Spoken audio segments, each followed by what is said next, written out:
Dictations for Discussion.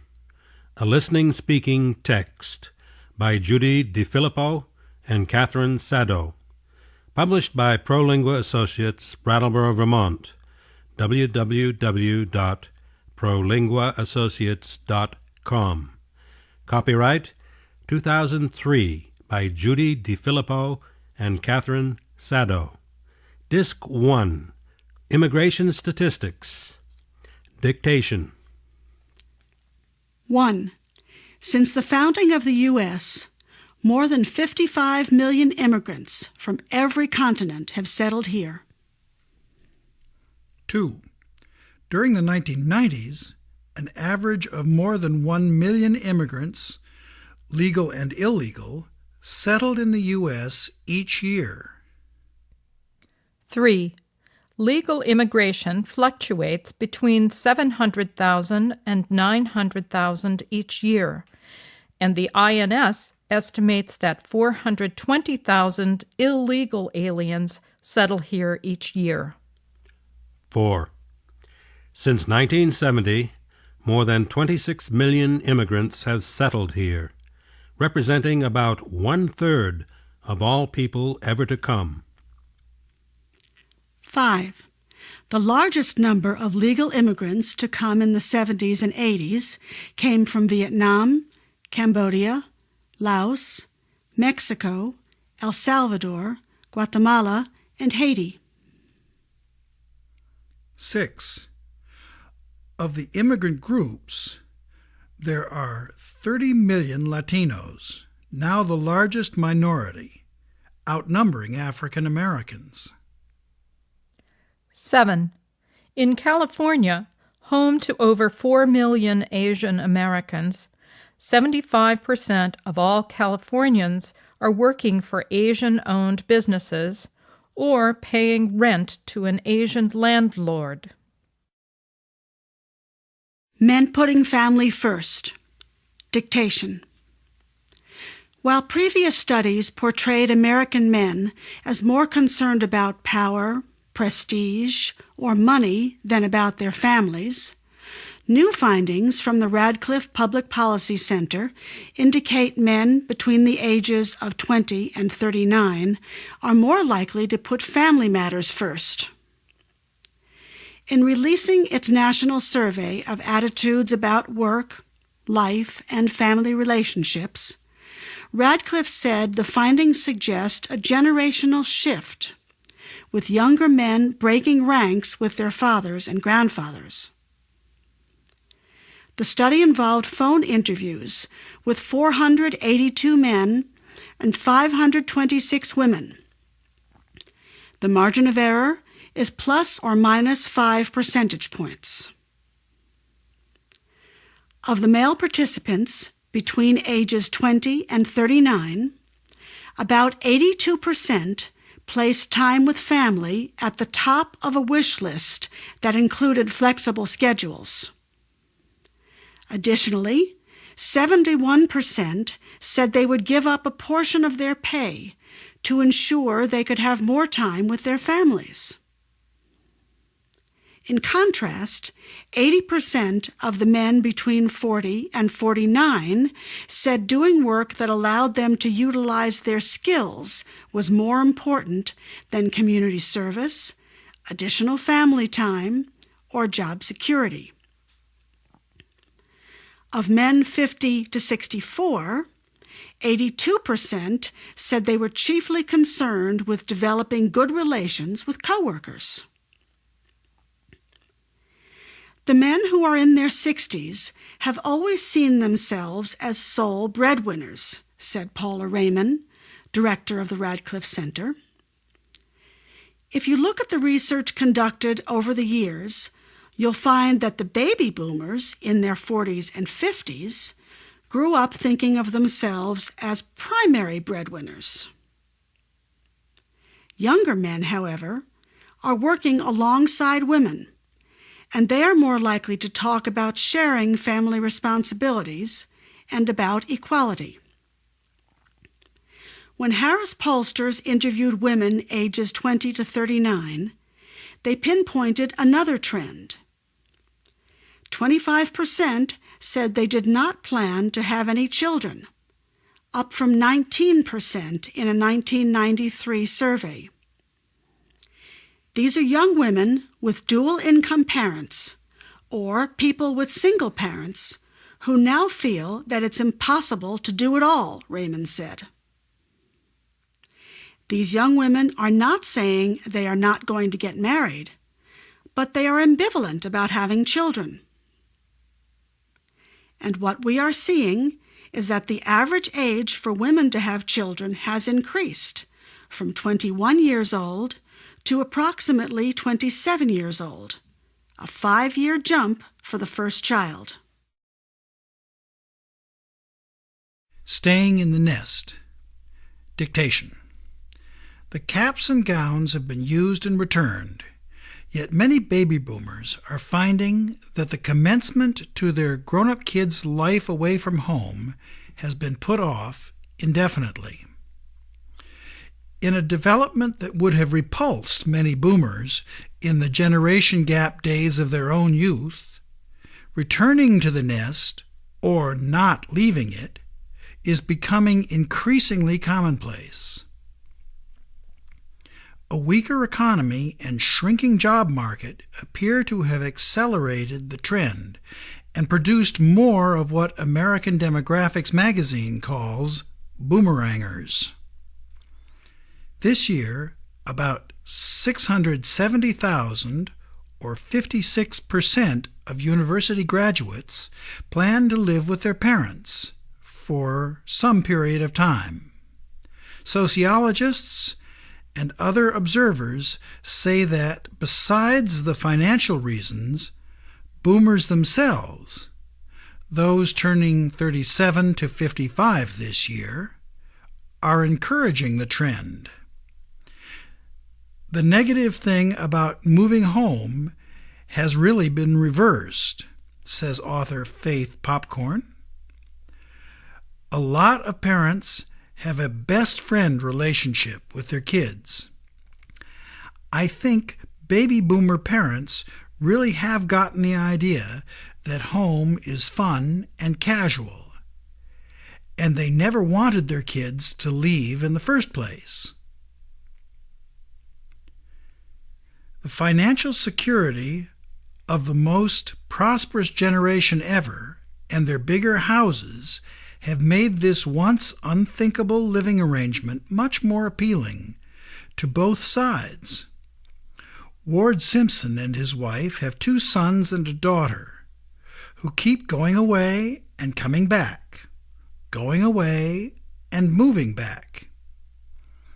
Most parents complain that their children never visit them, but mine never leave, and I have no problem with that. The moving back trend first emerged in the 1980s, before flattening out in the 1990s. Now it is on the increase again, following the dot-com crash, and with the first wave of baby boomers' 71 million children reaching adulthood. The trend may fade when boom times return, but it looks unlikely to go away. The U.S. Census shows 18 million Americans ages 18 to 34 live with their parents, a group now drawing attention from marketers because it has lots of disposable income and is growing steadily. Marriage and divorce. Dictation. 1. People with a college degree tend to marry later and stay married. 2.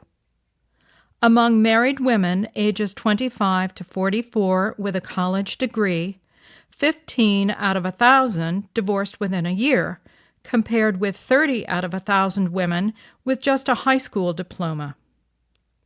3. People's average age at their first marriage increased to 24.9 years for women and 27.1 for men. 4. In the 1950s and 1960s, the average age for women to marry was 20, and for men it was 24. 5. Divorce is least likely to occur among Asians and most likely to occur among African Americans. Dictogloss. 1. About 9 out of 10 Americans are expected to marry at least once in their lifetime. 2. Half of first marriages end in divorce, but 3 in 4 will probably remarry. 3. First marriages that end in divorce typically last about 8 years. 4. The earlier people are married, the more likely they are to get divorced. 5. Among younger men, having an older wife is becoming more common. Dictation 2. My parents are divorced. I live with my mother. I spend 2 weekends a month with my dad, and 1 month in the summer with him. I love my father, but he has remarried, and I don't really like his new wife, Amy. My father is real nice to me and takes me places, but Amy sort of resents me, and I feel uncomfortable around her. Now that I'm 15, I would rather spend more time at home with my friends. I also want to get a part-time job this summer. Do you think my father will be hurt if I don't visit him this summer? What do you think I should do? Open adoption. Dictation. Why did you choose an open adoption? This is a big question, but it boils down to this. Once we got over the fear that everyone seems to have at first, we recognized the benefits of openness. Without the secrecy involved in traditional, closed-type adoption, there will never be the questions of, why did my birth mom place me here? Or, I wonder whatever happened to my baby? Or, is my baby happy? Or, what kind of woman gave birth to this child? When there are answers instead of mysteries, it's better and healthier for everyone. Aren't you worried that the birth mom will want her baby back? One of the benefits of the agency we went with is the excellent counseling that was provided to both us and our children's birth moms. As a result of this counseling, we were all comfortable with our situations and decisions. Because of this comfort, there was less fear of a reclaim situation. Also, we knew that the agency we used followed the legal process and provided for a fairly secure relinquishment of birth parents' parental rights. This was the only way we would have considered doing our second adoption. Are you going to maintain contact with your son's birth moms? Yes, we have a very special relationship with our son's birth moms. We live fairly close to Will's birth mom and visit frequently. We have been to Will's half-sister's birthday party, and they came to Will's first birthday party. We often exchange email and cards. Our sons will always have their birth moms in their lives, as well as another set of grandparents. There is no such thing as too many grandmas and grandpas. Many people seem to think that having birth parents involved would be like co-parenting or maybe a step-parent relationship. This is not the case. We are the real and forever parents of our children. 3 little words. Dictation. When you think about it, we've all raised our kids using a minimum of 3 exclamatory sentences. No, don't, and stop. Used unsparingly, they can take a parent through 20 or 30 years of living. No television until you've done your homework. No dessert until you've cleaned up your plate. No hurry because you're not going. No way. No dishes, no movie. No time for your mother. No more arguing with your brother. No, and that's the last time I say it. Just when you think there are no more ways to say no, along comes don't. Don't screw up. Don't forget your sweater. Don't do as I do. Do as I say. Don't forget to say thank you. Don't you hear what I'm saying? Don't make me say it again. For sheer drama, there is nothing like stop. Stop humming. Stop driving me crazy. Stop dating that creep. Stop acting like you're a big shot. Stop trying to be something you're not. Stop being so negative. They're all familiar. We couldn't have survived without them. But wouldn't it be sad if no, don't, and stop were the only things they learned from us? And those 3 little words shaped their lives. Sexual orientation. Questions and answers. Dictation. What is sexual orientation? Sexual orientation is an emotional, romantic, sexual, or affectational attraction to another person. It includes heterosexuality, homosexuality, and various forms of bisexuality. Most scientists today agree that sexual orientation is most likely the result of a complex interaction of biological, cognitive, and environmental factors. In most people, sexual orientation is shaped at an early age. Is sexual orientation a choice? No. Human beings cannot choose to be either gay or straight. Mental health professionals do not consider sexual orientation to be a conscious choice.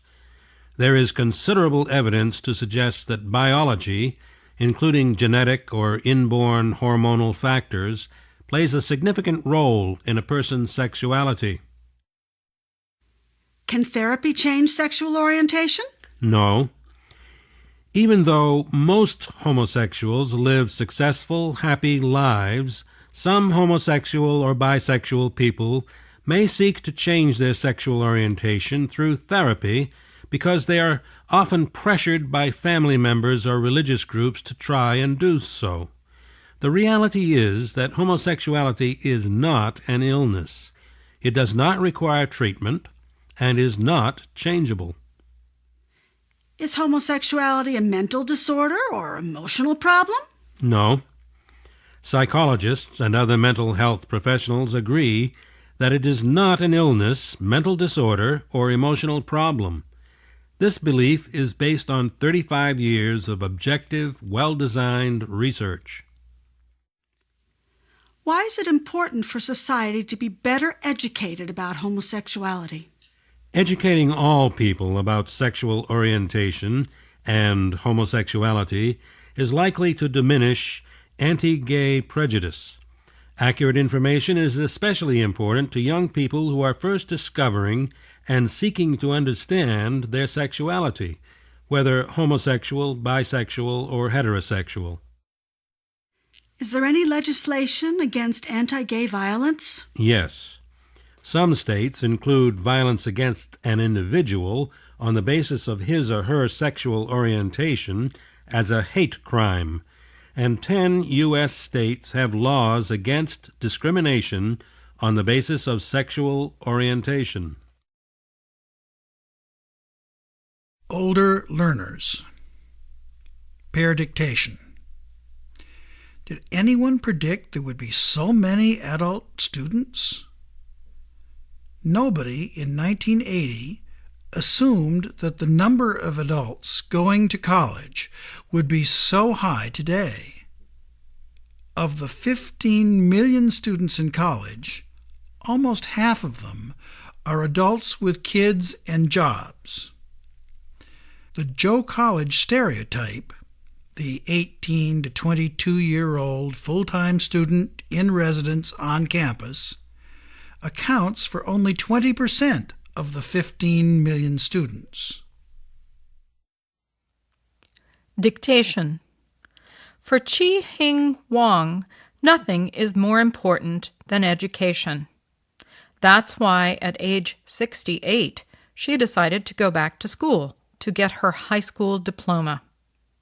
Next week, Wang will don a cap and gown and receive a Boston Public Schools diploma in ceremonies at Faneuil Hall on the eve of the Chinese New Year.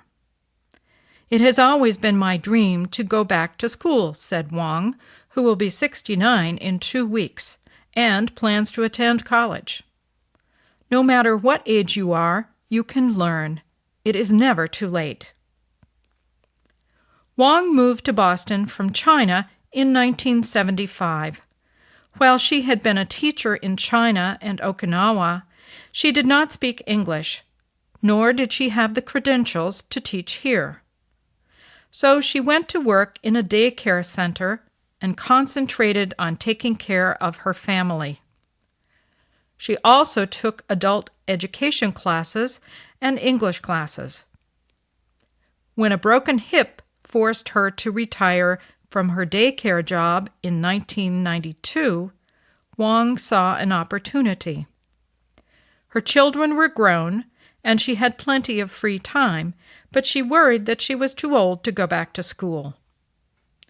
While visiting her daughter and son-in-law in California, she met a college professor who encouraged her to further her education. He could speak 9 languages, Wang recalled. I told him I wanted to learn, but I was too old. He encouraged me. He told me I could do it. Dictation 2. Judge for yourself. A man attending a small university had started his graduate course of study 17 years earlier. At that time, he had moved into student housing and had been living there ever since. The university tried to evict the man because he only took an occasional course and never completed the requirements for a degree. The man claimed he was a student and could not be forced to leave. The university took the matter to court. The verdict. The court ruled against the student and held that it was the school's right to decide who was a student. The man should move out and let someone more serious about earning a degree occupy the room.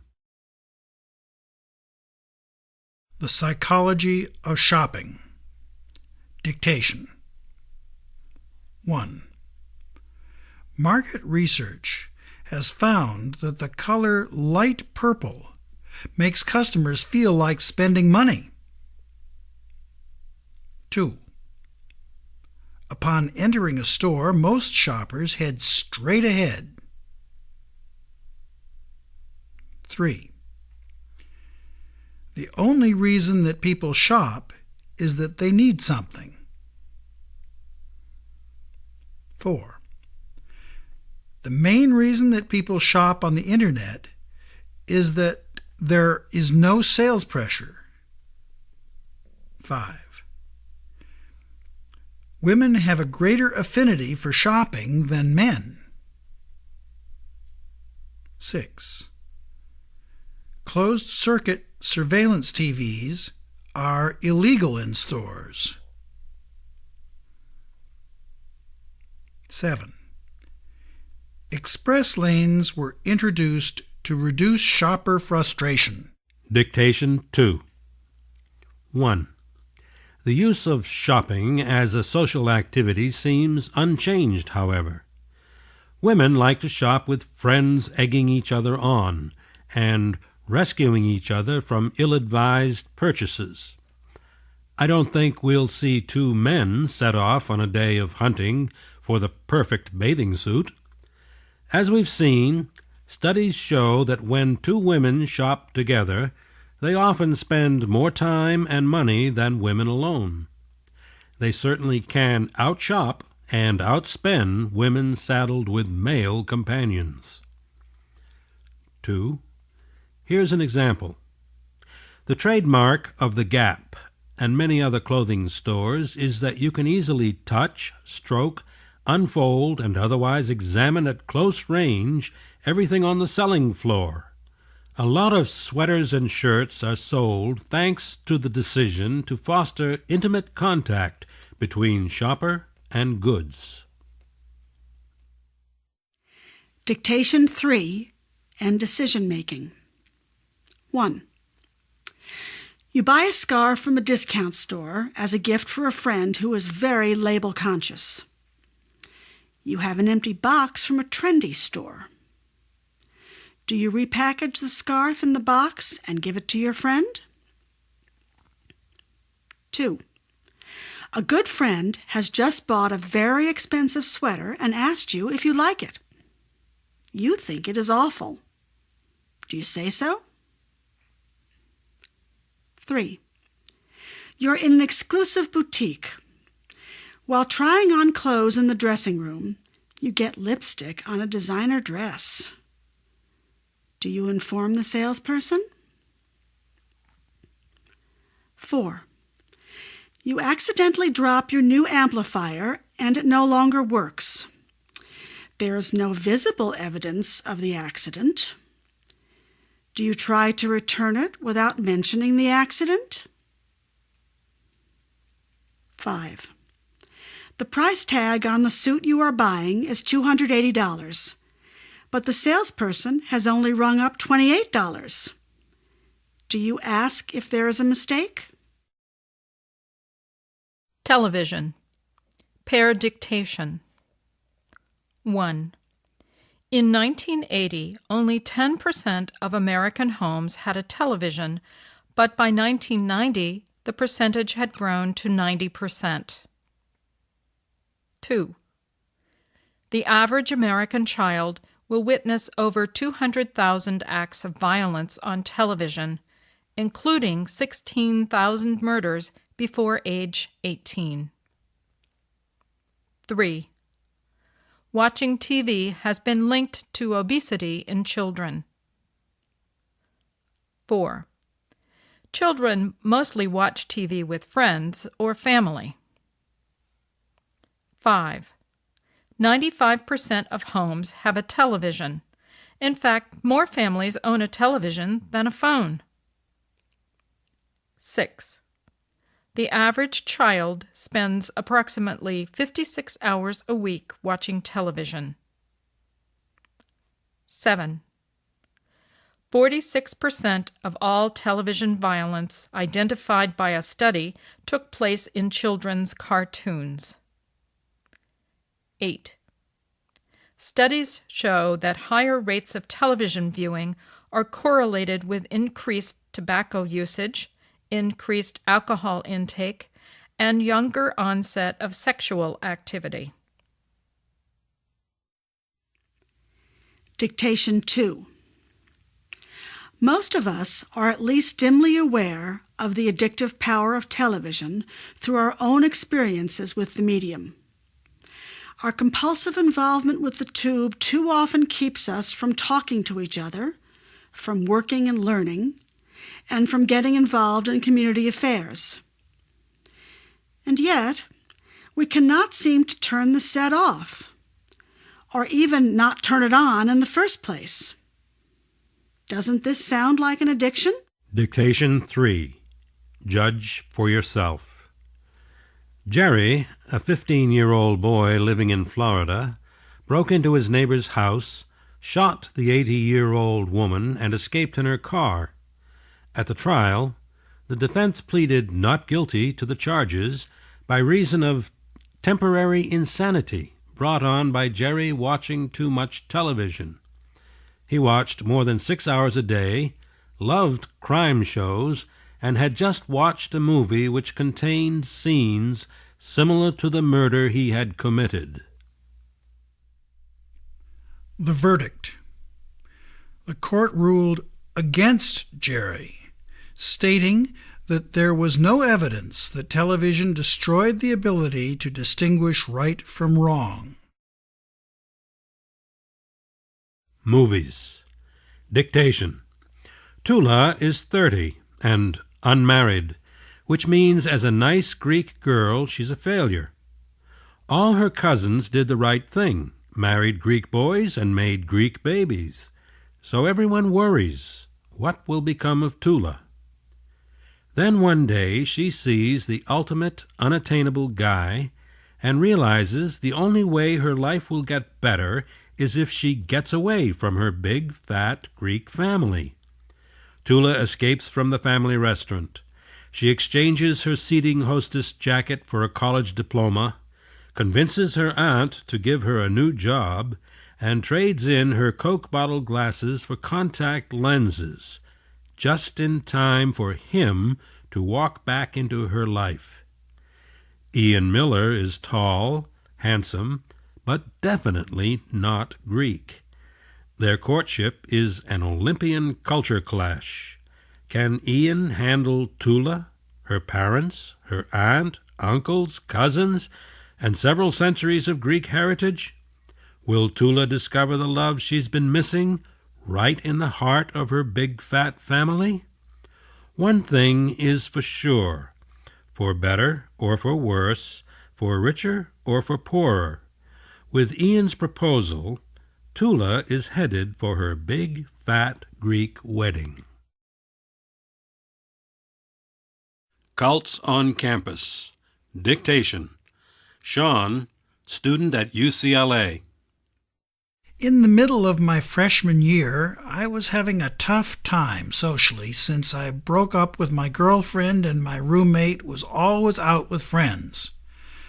So when this friendly-looking guy came up to me on campus, he caught me when I was in a real funk. He was very nice and polite, and we talked about campus issues and friends. After a while, he asked me to think about coming and joining a group he was in where I could make some new connections. I decided to give it a shot, but when I was at the second long meeting, I began to feel I was getting sucked into something I wasn't sure about, like they started making me feel guilty and ashamed about everything I did. Then they made some remarks about how I'd be better off limiting contact with family and friends. Even though I was feeling depressed, it didn't feel right. I felt a tremendous relief when I decided not to go back. Karen, student at NYU. When I arrived here, I was really excited about coming to a new city to study. It was my first time away from home, and I was psyched to break away from my old life and meet new friends. One day in the cafeteria, a nice-looking guy, who I thought was a student, approached me, and we got talking. At first it was about family and friends, and we really seemed to hit it off. But later on into the conversation, I figured out that he wasn't a student here. Then he started making suggestions that I come to his church club where I could make new friends. After a half hour, I was getting really bad vibes about the way he tried to latch on to me. Finally, I told him to get lost. When I wrote about this in my journal to my English professor, she told me that there are about 3,000 cults operating in the U.S., and that the fastest-growing cult, the International Churches of Christ, has been banned from at least 39 colleges. Are you superstitious? Dictation. A superstition is an illogical belief that some action will affect something else that is unrelated to the action. Many people believe, for example, that breaking a mirror will result in 7 years of bad luck.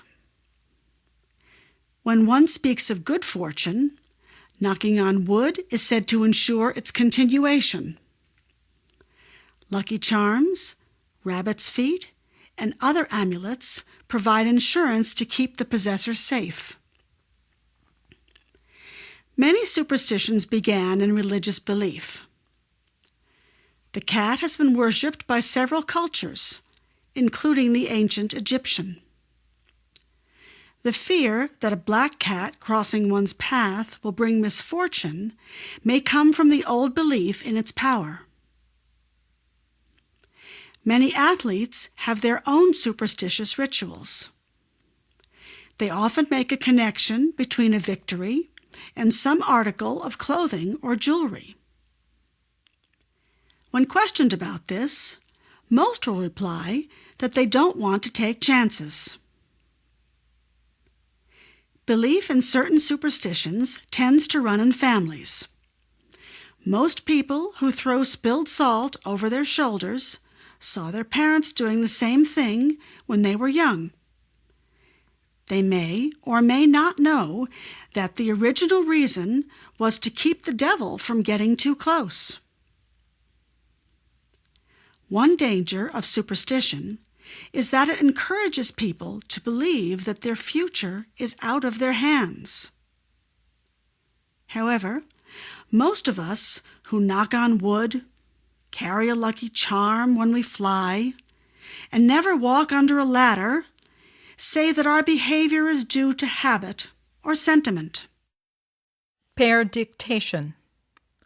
A young Japanese woman named Keiko was being wheeled into operating room 4 when she noticed the number over the door.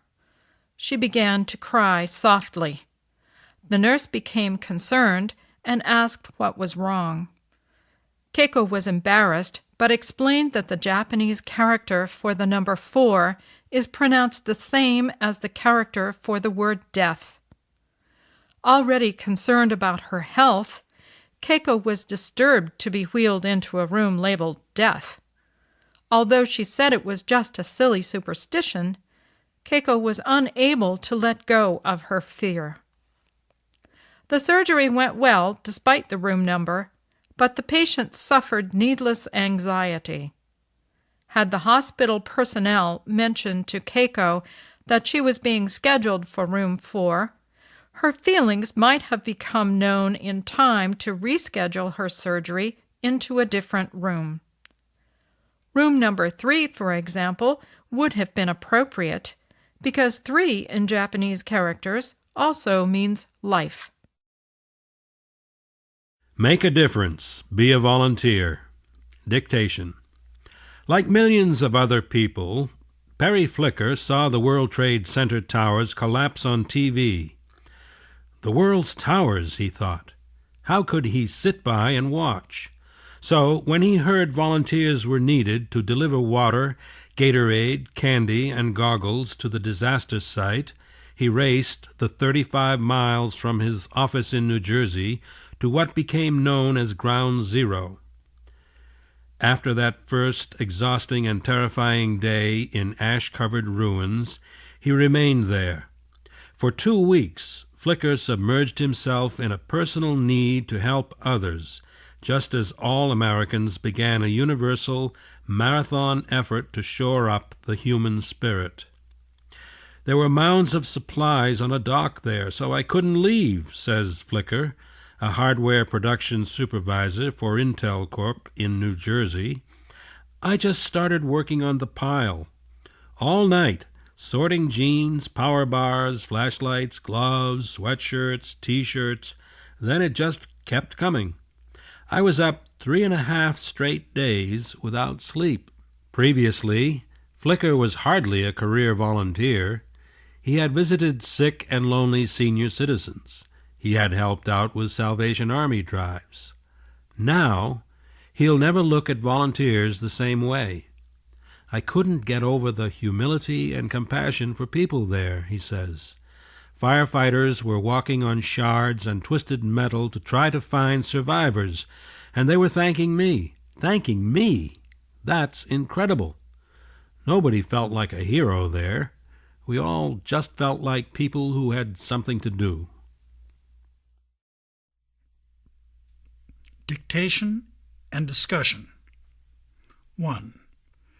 Josh Ryan, 48, of Bandera, Texas, invested $10 million from his pro basketball career to open Ryan Ranch, a home to 1,300 young adults, many of whom have been abused or abandoned. 2. Leon Goldberg, 68, of Detroit, Michigan, kept his 3,000 workers on the payroll after a fire destroyed his textile mill last year. He rebuilt the plant, and all but 400 are now back on the job. 3. LaToya Jefferson, 51, of Milltown, Florida, is a volunteer at Paula's Place, a homeless shelter for African American women. She has been there to cook for 5 hours a day for 10 years and remains friends with the women even after they leave. 4.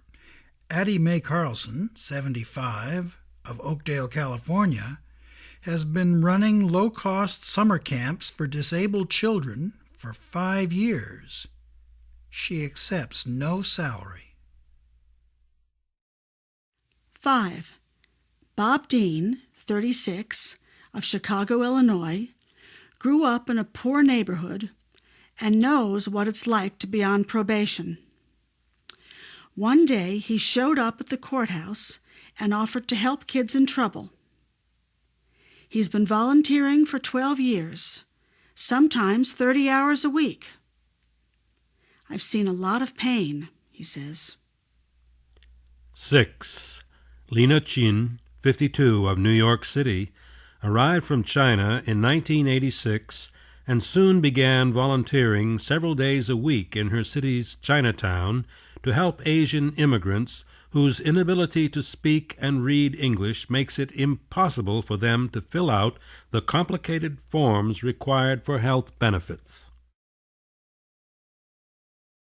Winning in Las Vegas. Dictation. I need an unbiased person with a good set of brains to help me sort this out. A woman I work with, we're compatible friends, decided we should take our vacation together and go to Las Vegas and gamble, just for the heck of it. Nellie and I saved all year, and each of us was able to save $1,800 for the trip. After travel and hotel expenses, we had just $400 left for gambling. Nellie and I had a terrific time, saw some great shows, and ate like royalty. We lost some money at blackjack and the craps tables, so we stopped and went for the slot machines, which we both love. We each had $100 left and decided to play the $1 machines. By 2:30 a.m., we were tapped out, and all the money we had set aside for gambling was gone. Nellie started to walk back to our rooms. I then said, I'm going to put one last dollar in and call it quits. I stepped over to the slot that Nellie had been feeding all night, put in $1, and lo and behold, I hit the jackpot. The money was falling all over the floor, and it seemed like an endless stream of silver dollars was coming out. I counted the total, and it came to $1,200. Nellie yelled, You have to split that with me. I fed that machine all night. I replied, When you walked away, it became my machine. I don't owe you anything. She yelled, What kind of a friend are you anyway? Well, I realized our friendship was at stake and decided to split my winnings with Nellie. I would like to know, was I a fool to do it? Or was I morally obligated to share my winnings? Please tell me what you think. Tess in Texas. A business that's going to the dogs. Dictation. Richard, how did you get into the dog daycare business? It all started when I agreed to take care of a neighbor's dog when she went on vacation for a week. She didn't want to put her dog in a kennel, and since I have 2 dogs of my own, I said sure. Then, when a friend had to take a business trip to Texas, he asked me to pet sit his dogs. Then word got around, and more working people who worried about their dogs getting lonely during the day started calling me up. One thing led to another, and here I am. So, how many dogs do you have in your dog daycare business now? It varies. Some days we have 10 dogs, but we're licensed for 12. Do all of the dogs come for daycare while their owners are at work? No. Some come for overnights or for a week or two while the owners are on vacation. We have comfy beds and doggy couches. That's cool. What kind of fees do you charge? If the owner drops off his dog, we charge $28 a day. If they want round-trip pickup in our van, the charge is higher, about $35. You provide transportation? Yep. Drivers pick up the dogs beginning at 7:30 a.m. from their homes and drop them off at 5 p.m. Dogs love the ride. Do you have any special entrance requirements? Well, they have to be housebroken, of course, and they must have written proof of rabies and other inoculations. Once in a while, there's a dog that doesn't get along with other dogs, but most love being here with their buddies. I can see that you love your job. You've got to love dogs to do this. And now that business is booming, I can hire more help. Careers. Dictation. 1. Computer engineer, 47,000 to 65,500. 2. Librarian, 43,850. 3. Public school teacher, 44,051. 4. Accountant, 43,930. 5. Lawyer, 90,000 to 150,000. 6. Web designer, 47,000 to 65,500. 7. Preschool teacher, 15,700 to 23,300. 8. University professor, 51,700 to 82,500. 9. Doctor, 100,420 to 260,000. 10. Manager and senior executive, 55,890 to 800,000. And here are some exceptional ones. 11. Vice President of the U.S., 171,500. 12. 30-year-old female singer, like Madonna, 30 million. 13. Professional athlete, football quarterback, 6,750,000. 14. 43-year-old male comedian, like Seinfeld, 43 million. Dictation 2. The father waved his hand scornfully. He seemed to want to tell his son, "You must exercise a little patience and not leap to a decision on something you know nothing about." Then he remarked, "It's just as I said. For that reason, it rarely attracts students from good families. Then there's the teaching profession. Do you know anything about teaching, or is your information limited to the teacher's college? It's a miserable profession, which wins respect from no one. I'm well informed about what's said of such matters, But you're young and inexperienced. You know nothing of the ways of the world.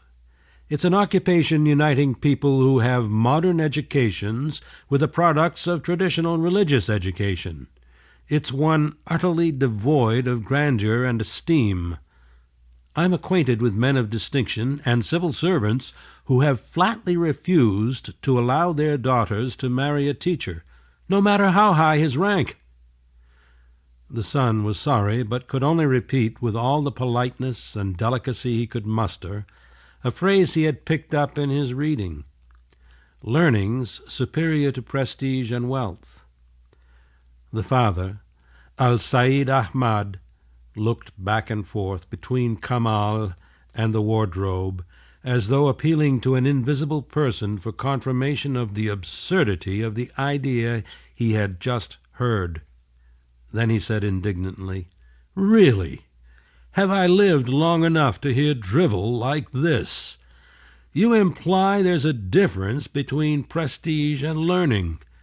There's no true knowledge without prestige and wealth." Taxes, taxes, taxes. Dictation. Americans say that there are only two guarantees in life: death and taxes. Of all the rituals of American life, none is more certain than filling out yearly tax forms. Compare the weekly incomes of these two single women. The figures below do not include deductions for insurance or retirement plans. Maria Collins, income weekly, $400. Federal income tax, $39. State income tax, $16. Social Security tax, $31. Take-home pay, $314. Suzanne Davis, income weekly, $1,500. Federal income tax, $311. State income tax, $77. Social Security tax, $115. Take-home pay, $997. State and local taxes. Every state acquires the necessary revenue to maintain its government through tax collection, fees, and licenses. The federal government also grants money to the 50 states. With the revenue that the states receive from the federal government, taxes, licenses, and fees, they provide public services to their citizens. Examples of these services are public schools, police protection, health and welfare benefits, and the operation of the state government. Among the common types of taxes that many states impose are personal income tax, corporate income tax, sales tax, and real property tax. Personal income tax. Most states require their residents to pay a personal income tax.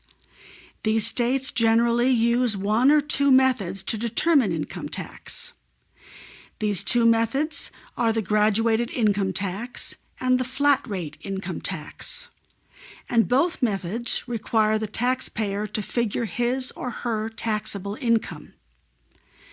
Massachusetts residents, for example, pay a flat rate of 6% for the state income tax.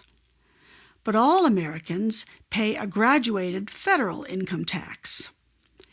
Pity the poor New Yorker who lives and works in New York City.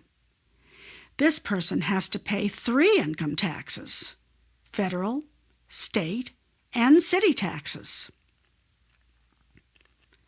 State sales taxes.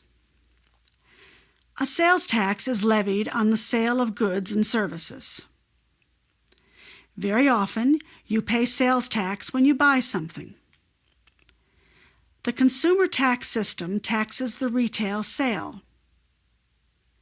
The vendor at a store collects the tax from the buyer and then sends the tax money to the state. The percent of the sales taxes varies from state to state. For example, in Massachusetts, it's 5%, and in Hawaii, it's 4%. So, if you bought a car in Massachusetts for $20,000, you'd pay a total of $21,000. What states decide to tax differs as well. In some states, there is a tax on food, clothing, medicine, newspapers, and utilities. In addition, certain groups are often exempt from paying sales tax. Religious, educational, and charitable groups are often excused from paying sales tax under certain circumstances. A large portion of a state's sales tax revenue goes toward education, public welfare, and the running of state government. Because of this, many states consider the sales tax to be the most important tax they impose. There are a few states that have no sales tax. One such state is New Hampshire. But property taxes on houses, factories, and boats there are extremely high.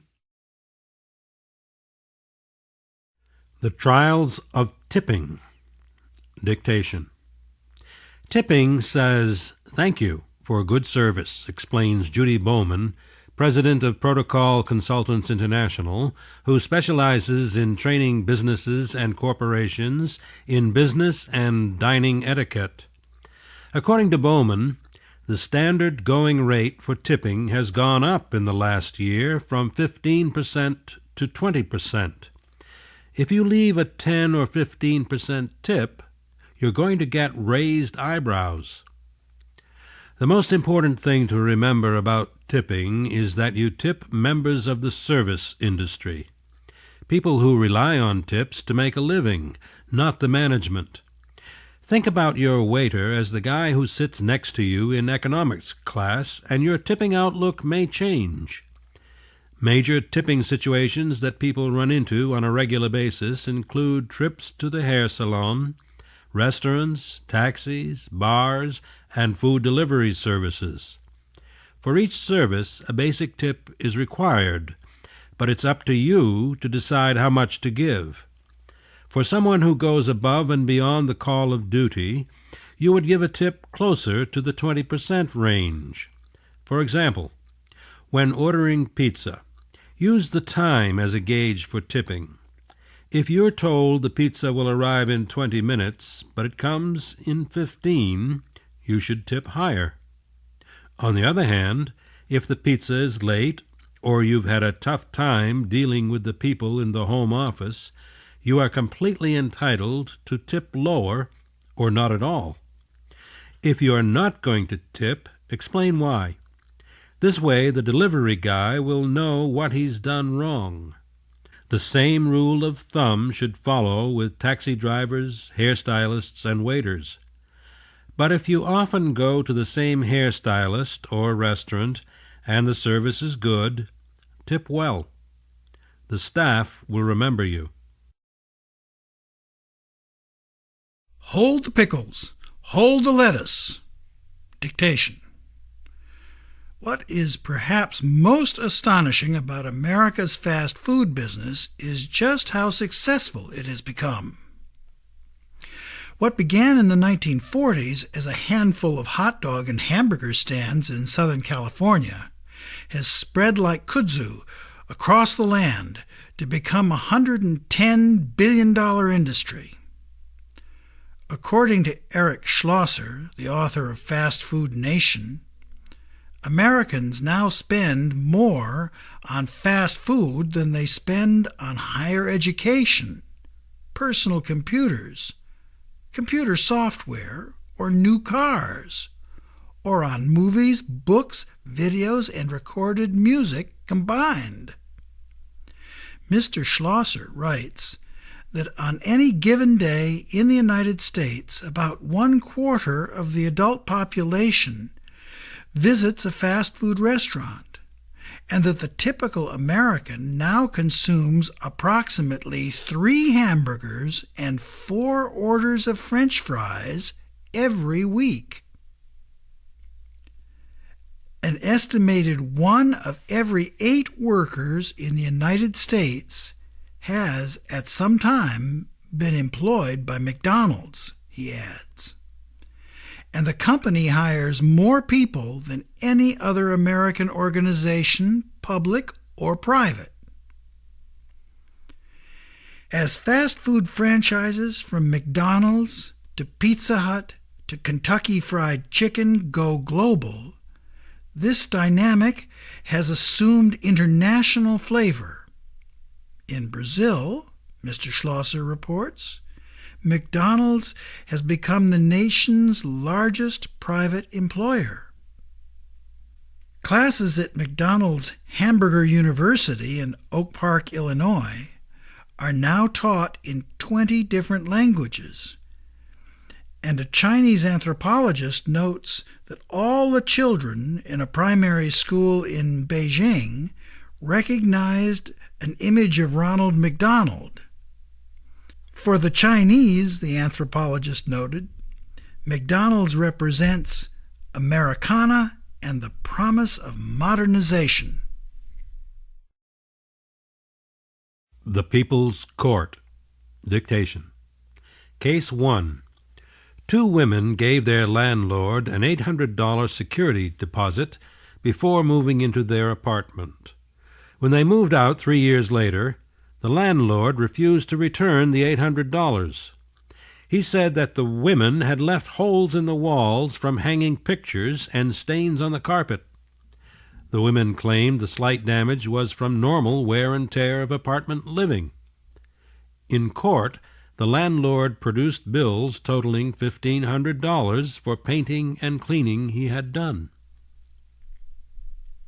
Case 2. Your local dry cleaners lost your winter coat, valued at $500, but refused to pay the full amount because, they say, it's only worth $200. Case 3. The auto shop repaired something you didn't request, charged you for it, and refused to release the car until you paid for it with a certified check or cash. You protested, but needed your car, so you paid. You demand the $525 back. Case 4. The 12-year-old kid next door hit a baseball through your window. His parents say it's his responsibility to pay for it. But his weekly allowance is $4, and it would take 3 years to collect the full amount. Retirement. Dictation. And now to our roving reporter, Roger, who will bring you a second report on retirement issues. Thank you, Jane. In the first report on Tuesday night, I mentioned that there were 2.6 million people over the age of 65 working full-time and 2.9 working part-time. I'm here at Adams Supermarket, one of a 6-state chain of supermarkets in the Northeast, and with me is Bob, an employee who has agreed to be interviewed. Hello, Bob. Hello, Roger. Can I ask you how old you are? I'm 73, and I've been working here in the produce department for 6 years. You can see me here 30 hours a week. Is this what you've always done? No, I drove a truck for the Tropical Banana Company for 32 years, and now I'm stocking bananas at Adams Supermarket. I can't get away from bananas. So what made you do this? I'll tell you, Roger. I retired at 65, and for 2 years I did nothing. My wife said I was driving her crazy. One day I came in here to buy some milk, and I saw someone who looked much older than me bagging groceries. I applied for a job, and I've been here ever since. So when do you think you'll give it up? Probably when I'm 90 or if I die, whichever comes first. I like feeling that I can still do things and do them well. And now my wife is happy to see me when I come home. Thank you very much, Bob, for speaking with us. The manager of the store has told me that the Adams stores have 276 employees over 70, 29 over 80, and 2 over 90. So Bob might get his wish.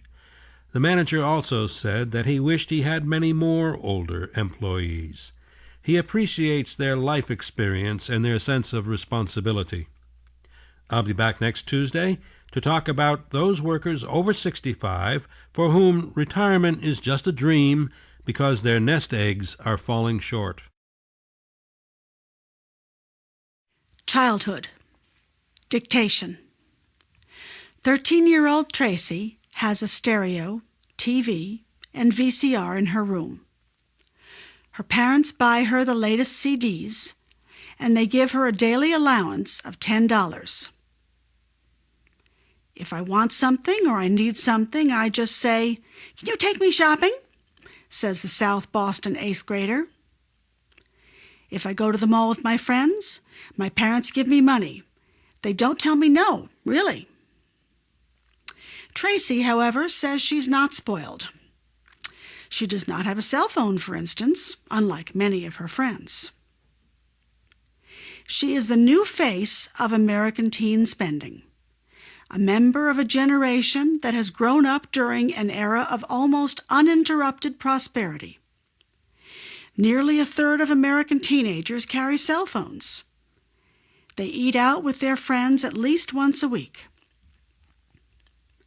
The average American teen spent more than $104 a week in 2001, according to the marketing research firm Teenage Research Unlimited, up from $78 just 4 years earlier. About 2/3 of that is money they can spend however they wish. The rest is for specific items such as groceries. That makes teenagers a marketer's dream. But analysts say their spending habits, developed during the late 90s economic boom, will probably make them lifetime spendthrifts. Some worry that the intense adolescent focus on consuming will bring about a future in which an even greater number of Americans are living beyond their means. Dictation 2. In contrast, there are many children in the world who are engaged in extreme and hazardous forms of work, and who are being robbed of their fundamental right to a childhood. It is estimated that about 120 million children between the ages of 5 and 14 work at least full-time. If children for whom work is a secondary activity are included, the figure reaches 250 million. 61% of these were in Asia, 32% in Africa, and 7% in Latin America. Most working children in rural areas were found in agriculture. Urban children worked in trade and services, with fewer in manufacturing, construction, and domestic service. Conditions of child labor range from that of 4-year-olds tied to rug looms to keep them from running away, to 17-year-olds helping out on the family farm. In some cases, a child's work can be helpful to him or her and to the family. Working and earning can be a positive experience in a child's growing up. This depends largely on the age of the child, the conditions in which the child works, and whether work prevents the child from going to school. In addition, more than 300,000 children, some as young as 10, are child soldiers and are waging war in 40 different conflicts around the world. Chinese New Year. Dictation. In feudal times, the Chinese believed that the eve of the new year marked the kitchen god's departure to heaven in order to report on the household. To welcome the kitchen god back to the home in the new year, each family feasted and performed a spring cleaning. The spring festival symbolized a fresh start and the earth's seasonal return to life. We serve special dishes that are auspicious for the new year. Danny Wu, the manager at the Jumbo Seafood Restaurant in Chinatown, says he is planning an 8-course special dinner because 8 in Chinese is a lucky number, since it sounds like the word prosper. Chicken and fish are made only in their whole form to represent a year that starts without missing pieces. One traditional Chinese recipe for the new year is clams in black bean sauce, because their shells resemble Chinese coins, which symbolize prosperity. Another traditional recipe is good luck dumplings. Pair dictation. Good luck dumplings. Ingredients: 1 pound pork, beef, or tofu drained of excess liquid. 1/4 teaspoon salt. 1 clove minced garlic. 1 teaspoon minced fresh ginger root. 1/4 teaspoon pepper. 2 tablespoons sesame oil. 1 cup chopped green onions. 1 to 2 packages of wonton wrappers. Vegetables of your choice. Love votes. Dictation. 1.